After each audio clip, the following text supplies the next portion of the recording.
Welcome back. आज हम ये वाला पार्ट डिज़ाइन करेंगे। इस पार्ट को हम किस तरह से डिज़ाइन कर सकते हैं, इसमें हम देख सकते हैं हमारे पास सर्कुलर फीचर्स हैं और एक हमने परपेंडिकुलर प्लेन के अबाउट एक स्केच ड्रॉ करना है और उसको हम रिवॉल्व कर लेंगे तो इस तरह का फीचर क्रिएट करेंगे। अब इसमें हमने इसकी सिमेट्री को भी यूज़ करना है, तो सिमेट्री के लिए हम पैटर्निंग की कमांड यूज़ करेंगे और उसके बाद में ये वाले फीचर्स हम ड्रॉ करेंगे, जिसमें ये वाले कुछ एडिशनल फीचर्स और बाकी सारे फीचर्स जितने आ जाते हैं वो हम ड्यूरिंग स्केच, यानी जब हम रिवॉल्व एक्सट्रूजन से पहले वाला जो स्केच ड्रॉ कर रहे हैं, बाकी सारे के सारे फीचर्स हम वहीं पे ड्रॉ कर लेंगे। इस पार्ट की ड्राइंग देखते हैं। ये वाली डायमेंशंस है और इन डायमेंशंस के अकॉर्डिंग हम इस पार्ट को ड्रॉ करेंगे। अब इसकी जितनी भी डायमेंशंस है हमारे पास एक ही व्यू में सारी की सारी गिवन है, तो डायरेक्टली इन डायमेंशंस को यूज़ करके हम इसका स्केच ड्रॉ करते हैं और फिर इसको एक्सट्रूड करते हैं। फाइल न्यू पार्ट डिज़ाइन में चलते हैं और रिक्वायर्ड प्लेन हम कोई भी राइट प्लेन या फ्रंट प्लेन सेलेक्ट कर सकते हैं।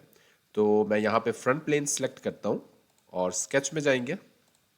सबसे पहले जब भी रिवॉल्व एक्सट्रूजन के लिए हम कोई स्केच प्रिपेयर कर रहे होते हैं तो हम एक सेंटर लाइन ड्रॉ कर लेते हैं हॉरिजॉन्टल के अबाउट या वर्टिकल के अबाउट, जो भी हमारी रिक्वायरमेंट होती है। अब मैं यहाँ पे लाइन कमांड सेलेक्ट करता हूँ और ओरिजिन से मैंने सेलेक्ट करना है, तो थोड़ा सा हमने गैप दे के एक लाइन ड्रॉ करनी है।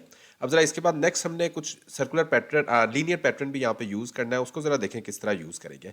अभी फ़िलहाल यहाँ पे जस्ट जिस तरह का भी हमारा स्केच है वो ड्रॉ करेंगे, थोड़ा सा हमारे पास इस डायरेक्शन में है। उसके बाद ये वाला फीचर मैंने ड्रॉ करना है, उसका स्केच ड्रॉ करते हैं और इसकी हाइट अब थोड़ी सी डिफरेंट है, तो यहाँ पे मैं थोड़ी सी डिफरेंट हाइट यहाँ पे क्रिएट करता हूँ और ये मेरे पास एक पैटर्न आ गया जिसको मैंने रिपीट करना है। अब ज़रा देखें मैंने क्या करना है। अब बेसिकली ये पैटर्न है जो मैंने 4 टाइम्स रिपीट करना है। तो इसको मैं सबसे पहले तो डायमेंशन दूंगा क्योंकि हमें स्पेसिंग देनी होती है, तो इसको बेहतर है कि हम डायमेंशन अभी दे दें ताकि हमारे सॉलिड वर्क्स को पता लग जाए कि हमारा एरिया जो है वो किस हिसाब से डायमेंशन हुआ हुआ है। ये 4 है और ये मेरे पास 3 मिलीमीटर है, तो ये हम यहाँ पे डायमेंशन देते हैं और अब मैं यहाँ पे इसको पैटर्न कर लेता हूँ। यहाँ पे हम लीनियर स्केच पैटर्न में जाएंगे और एंटिटीज टू पैटर्न सेलेक्ट करते हैं। ये वाली 3 लाइन सेलेक्ट करेंगे, ये हमारे पास पैटर्न होंगी और इनकी रिक्वायर्ड स्पेसिंग, ये इसीलिए मैंने डायमेंशन दी थी ताकि हम स्पेसिंग दे सकें। 7 मिलीमीटर मैं यहाँ पे स्पेसिंग देता हूँ।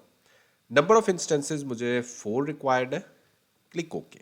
ये मेरे पास यहाँ पे 4 इंस्टेंसेस क्रिएट हो गए हैं। अब लाइन कमांड सेलेक्ट करते हैं और यहाँ पे मैंने कुछ एक और लाइन ड्रॉ करनी है। ये मैंने लाइन क्यों ड्रॉ की है, इसके लिए ड्राइंग में आते हैं और यहाँ पे हम देखते हैं बेसिकली यहाँ पे जो हमारे पास पैटर्न हो के ये वाले फीचर्स ड्रॉ हुए हैं, एडिशनल हमारे पास एक 3 मिलीमीटर की भी लाइन है जो हमने यहाँ पे ड्रॉ करनी है, तो इसलिए मैंने ये वाली एडिशनल एक लाइन ड्रॉ की है। इसको बेशक हम डायमेंशन भी दे देते हैं, बाकी जो जितनी भी डायमेंशन है वो हो गई है जो सर्कुलर पैटर्न की है। ये सिर्फ हम 3 मिलीमीटर की एक लाइन ड्रॉ करते हैं। ये वाली हमारे पास सारी की सारी जो डायमेंशन है इन इन फीचर्स की, इन एंटिटीज़ की, वो अकॉर्डिंगली हमारे पास हो गई हैं 4 और 3। ओके, उसके बाद लाइन कमांड और इसको नीचे लेके आते हैं इस पॉइंट तक और इसको मैं यहाँ पे ला के क्लोज कर देता हूँ। That's it. स्मार्ट डायमेंशन में चलते हैं और ओरिजिन से हम डायमेंशन देना स्टार्ट करते हैं। तो यहाँ पे ये वाली जो डायमेंशन है, सबसे पहले इसको डायमेंशन देते हैं सेंटर लाइन के अबाउट। ये वाली डायमेंशन आ जाएगी मेरी, अगर मैं ड्राइंग में देखता हूँ तो that is 5 millimetre. Okay, next चलते हैं। ये वाली डायमेंशन आ जाएगी मेरे पास 9 मिलीमीटर। ओके, ये बारी बारी जितनी भी डायमेंशन है देना स्टार्ट करते हैं। 2 मिलीमीटर और उसके बाद ये वाली डायमेंशन मेरे पास 4 मिलीमीटर है। उसके बाद ये वाली डायमेंशन अगर हम देखते हैं इस पॉइंट की, इस पॉइंट से लेकर दैट इज 7.5 मिलीमीटर। ओरिजिन से ही हमने स्टार्ट लेना है और टूवर्ड्स राइट मूव करते जाना है। ये वाली डायमेंशन मेरे पास 8 मिलीमीटर है, चलें इसकी पहले हम वर्टिकल डायमेंशन दे देते हैं। वर्टिकल डायमेंशन इज 15 और सिमिलरली इस पॉइंट की वर्टिकल डायमेंशन इज 8 और अब मैं हॉरिजॉन्टल डायमेंशन देता हूँ। ये वाली हॉरिजॉन्टल डायमेंशन मेरे पास 8 मिलीमीटर है और सिमिलरली इस इंक्लाइंड लाइन की मेरे पास horizontal dimension that is 6 millimetre. Okay, उसके बाद ये वाली डायमेंशन आ जाएगी दैट इज 5 मिलीमीटर।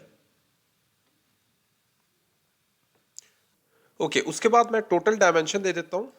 ये वाली टोटल डायमेंशन अगर हम देखते हैं दैट इज 74 मिलीमीटर। ओके, ये मेरे पास जो है वो फुली डिफाइन हो चुके हैं। ओके, नेक्स्ट मैंने कुछ रिलेशंस देने हैं और कुछ ऑटोमेटिक रिलेशंस हैं जो मैंने डिलीट करने हैं, जिसमें सबसे पहले एक हम रिलेशन देंगे इस पॉइंट का और इस पॉइंट का, इनको हम कर देंगे मेक हॉरिजॉन्टल। यहाँ हम देख सकते हैं हमारा स्केच कंप्लीटली डिफाइन है, लेकिन एक और हमने डायमेंशन देनी है। ये वाली बेसिकली डायमेंशन हमने इस पॉइंट की इस लाइन के साथ देनी है। तो यहाँ पे हम देख सकते हैं एक ऑटोमेटिक रिलेशन हमारे पास दिया गया है, इसको मैं डिलीट करता हूँ, इसको सिलेक्ट करके डिलीट कर देना है। अब हम इसकी रिक्वायर्ड डायमेंशन दे सकते हैं। इस पॉइंट से इस पॉइंट तक की जो हमारे पास रिक्वायर्ड डायमेंशन आएगी दैट इज 10 मिलीमीटर। ये हमारे पास ड्राइंग में 10 मिलीमीटर गिवन है। ये हम देख सकते हैं हमारा स्केच अब जो है वो फुली डिफाइन है और कंप्लीट डायमेंशंस है। अब चलते हैं और इसको एक्सट्रूड करते हैं। तो हमने बेसिकली एक सर्कुलर फीचर ड्रॉ करना है, तो उसके लिए आ जाती है रिवॉल्व बॉस स्पेस की कमांड। तो सेंटर लाइन भी है, हर चीज़ है, तो उसने प्रीव्यू ऑटोमेटिकली डिटेक्ट करके हमें दे रहा है। Yes, that is correct, click okay. ये मेरे पास रिक्वायर्ड जो है वो पार्ट ड्रॉ हुआ है, लेकिन कुछ फीचर्स हमने एडिशनल ड्रॉ करने हैं अभी भी। यहाँ पे हम देख सकते हैं हमने एक होल ड्रॉ करना है। उसके लिए अगेन मैं फ्रंट व्यू में जाता हूँ, स्केच में जाता हूँ, और इसको ज़रा देखें किस तरह से हम ड्रॉ करेंगे।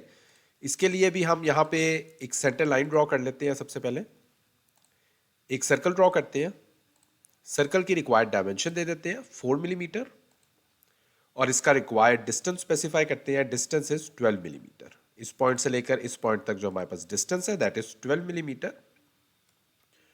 और इस पॉइंट से लेकर इस पॉइंट तक का जो डिस्टेंस आ रहा है, इसको थोड़ा जूम करते हैं, इस सर्कल का centre point that is 4 millimetre. Okay, इसको फुली डिफाइन इसलिए नहीं हुआ क्योंकि ये वाली जो लाइन है ये मेरे पास हॉरिजॉन्टल नहीं थी। यस, अब मेरे पास सर्कल जो है वो फुली डिफाइन हो चुका है। यही सर्कल मुझे दूसरी तरफ भी रिक्वायर्ड है। तो मिरर एंटिटी में चलते हैं, इस सर्कल को सिलेक्ट करना है, सेंटर लाइन को सिलेक्ट करना है, press mirror, features, extruded cut, और यहाँ पे हमारे पास दरमियान में ये वाला फीचर ड्रॉ हुआ है। मुझे दोनों तरफ जो है वो एक्सट्रूजन कट क्रिएट करना है। तो यहाँ पे थ्रू ऑल बोथ सेलेक्ट करके क्लिक ओके करेंगे, तो ये मैं देख सकता हूँ मेरा जो रिक्वायर्ड स्केच है वो ड्रॉ हो गया। फाइनली इसको मैं रिक्वायर्ड अपीयरेंस दे देता हूँ। लेट्स सपोज मैं स्टील की अपीयरेंस दे देता हूँ, इसको बेशक प्लेन वाइट कर दें। तो ये हम देख सकते हैं मेरा पार्ट जो है वो थ्रू रिवॉल्व एक्सट्रूजन मैंने क्रिएट किया। स्टिल इस पार्ट को बनाते हुए अगर कोई क्वेश्चन है आपका तो इसी वीडियो कमेंट सेक्शन में आप पूछ सकते हैं। Thanks for watching this video.